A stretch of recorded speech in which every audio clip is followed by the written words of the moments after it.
warahmatullahi wabarakatuh. Selamat pagi Bapak, Ibu, serta teman-teman yang sudah hadir di acara kita pagi ini. Perkenalkan, nama saya Vaneka Martiza dari salah satu tim pengabdian masyarakat Farmasi Unisba. Izinkan saya untuk mengisi materi di pagi kita kali ini. Nah, judul yang akan saya sampaikan sudah terdengar familiar gitu ya bagi Bapak, Ibu, serta teman-teman, yaitu dagu sibu. Nah, apa sih daknya? Daknya itu adalah dapatkan obat dengan tepat. Artinya kita tidak boleh membeli obat secara sembarangan gitu ya. Nah, sebelum itu kita harus mengetahui penggolongan obat. Yang pertama ada golongan yang berwarna logo warna hijau dengan pinggirannya hitam, itu adalah obat bebas. Nah, biasanya kita bisa memperoleh di tempat manapun dan tidak perlu menggunakan resep dokter. Nah, yang kedua ada logo berwarna biru dengan pinggiran hitam juga. Ini adalah obat bebas terbatas dan hanya bisa diperoleh di toko yang berizin ataupun di apotek gitu ya. Nah, ini walaupun masih termasuk obat keras tapi bisa diperoleh tanpa resep dokter. Dan biasanya di brosur ini ada peringatan. Contoh, obat wasir jangan ditelan. Nah, seperti itu. Untuk yang ketiga adalah obat keras. Nah, ini biasanya logonya berwarna merah, di dalamnya ada huruf K. Nah, ini harus dengan resep dokter. Contohnya seperti antibiotik. Nah, untuk yang keempat adalah obat psikotropika dan narkotika. Nah, ini biasanya logo juga bulat, berwarna putih, dan di dalamnya ada lambang tambah gitu. Tambahnya ini berwarna merah. Biasanya ini harus dengan resep dokter karena bisa berpengaruh ke sistem saraf pusat, ke perilaku, ke mental gitu ya. Nah, kemudian kita juga sering mendengar adanya obat tradisional ya. Penggunaan obat tradisional ini ternyata ada 3 golongan yang sudah diresmikan. Ada obat jamu, golongan jamu, fitofarmaka, ada obat herbal standar. Nah, selain dari 3 obat ini, kita perlu hati-hati dalam mendapatkan obat tradisional gitu ya. Nah, kemudian adalah yang GU. Tadi udah ya, dapatkan obat dengan tepat. Yang kedua adalah GU, artinya gunakan obat dengan tepat. Maksudnya gimana sih gunakan obat dengan tepat? Nah, ini berhubungan dengan swamedikasi. Arti dari swamedikasi sendiri adalah pengobatan secara mandiri atau upaya kita untuk mengobati diri kita sendiri dari penyakit dengan gejala yang ringan ya. Jadi artinya kalau misalnya penyakitnya ini akut, berat gitu ya, itu nggak bisa kita lakukan swamedikasi. Nah, biasanya obat swamedikasi ini hanya 2 golongan obat saja, seperti tadi obat bebas dan obat bebas terbatas untuk swamedikasi. Nah, gimana sih penggunaan obat yang tepat ini? Kita lihat dulu dari jenis obatnya. Sesuai tidak dengan indikasi atau penyakit dari gejala yang kita rasakan. Misalkan penyakitnya ini sakitnya demam. Masa membeli obat untuk batuk? Kan tidak mungkin ya, berarti jenis obatnya ini tidak sesuai. Maka kalau misalnya kita batuk ataupun demam, maka sesuaikan obat tersebut dengan apa yang kita rasakan gitu ya. Nah, untuk yang kedua adalah diperoleh dari apotek atau toko yang berizin. Nah, yang ketiga, obat keras. Nah, obat keras ini tadi hanya untuk yang mendapatkan resep seperti antibiotik. Nah, yang keempat, tepat dosisnya. Artinya, jika aturannya 2 kali sehari, maka cukup 2 kali sehari aja dosisnya. Jangan beranggapan biar cepat sembuh itu jadi 3 kali aja minumnya gitu ya, nggak bisa karena ini sudah tepat dosisnya. Nah, yang kelima adalah tepat aturan pakai. Nah, maksud dari tepat aturan pakai ini dari segi jamnya. Kalau misalnya 1 kali sehari, berarti dia minumnya misalnya jam 8 pagi, untuk besoknya jam 8 pagi juga gitu. Nah, yang kedua, cara pakainya. Jika misalkan itu tablet hisap, jangan ditelan. Nah, seperti itu. Atau maaf ini ya, untuk obat suppositoria itu dimasukkannya melalui pantat gitu ya ke rektum. Nah, itu kan tidak mungkin ditelan gitu. Itu kan berarti cara penggunaannya sudah salah gitu ya. Sudah tidak tepat aturan pakainya gitu.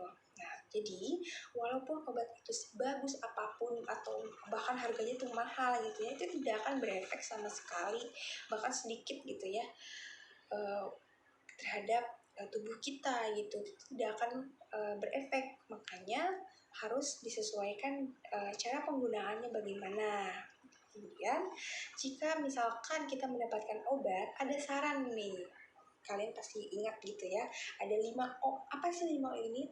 Pertama, obat yang kita tanyakan ini, apa sih nama dan kandungannya? Nah, yang kedua, obat ini khasiatnya apa? Nah, yang ketiga, obat ini dosisnya bagaimana? Berapa? Gitu. Keempat, obat ini cara penggunanya bagaimana? Nah, yang kelima adalah obat ini dapat menyebabkan efek samping yang seperti apa. Nah, ini yang harus kita tanyakan. Karena termasuk dalam gunakan obat dengan tepat. Nah, dari obat-obat tersebut bahkan ada di brosurnya itu informasi-informasi yang bisa kita baca gitu ya. Bisa kita peroleh. Nah, itu boleh itu dibaca lagi biar lebih tepat dalam penggunaan obatnya gitu. Kemudian dari aturan waktunya, jika 1 kali sehari berarti sehari itu 1 tablet di jamnya yang sama. Misalnya jam 8 pagi berarti besoknya jam 8 pagi juga. Untuk yang 2 kali 1 tablet gimana teh? Nah itu berarti sekali minum itu bisa 2 kali dalam 1 hari dan jedanya adalah 12 jam. Misalnya pagi sama malam. Nah gitu ya. Untuk yang 3 kali 1 tablet itu berarti seharinya itu minum 3 kali dengan jeda waktunya 8 jam gitu. Maka waktu pakai obat ini diusahakan harus sesuai dengan jamnya biar efek yang dirasakan juga maksimal gitu ya sehingga cepat sembuh gitu. Nah, saya akan menjelaskan cara pakai obat untuk dari tetes mata. Nah, kenapa saya menjelaskan obat tetes mata? Karena emang obat tetes mata ini susah gampang gitu ya. Bahkan banyak yang diremehkan juga.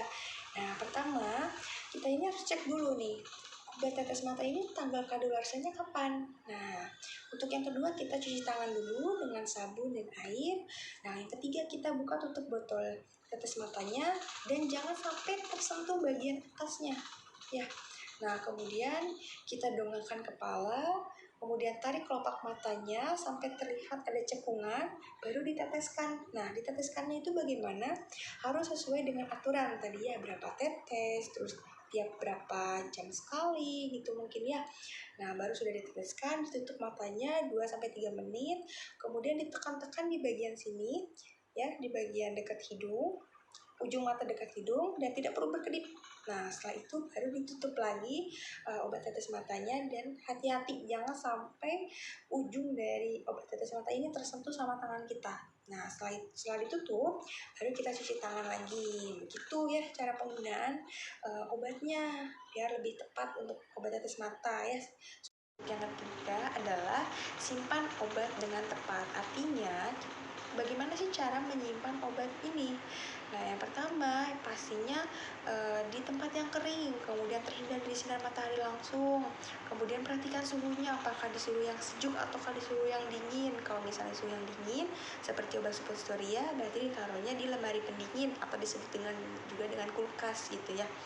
Kemudian jauhkan dari jangkauan anak-anak.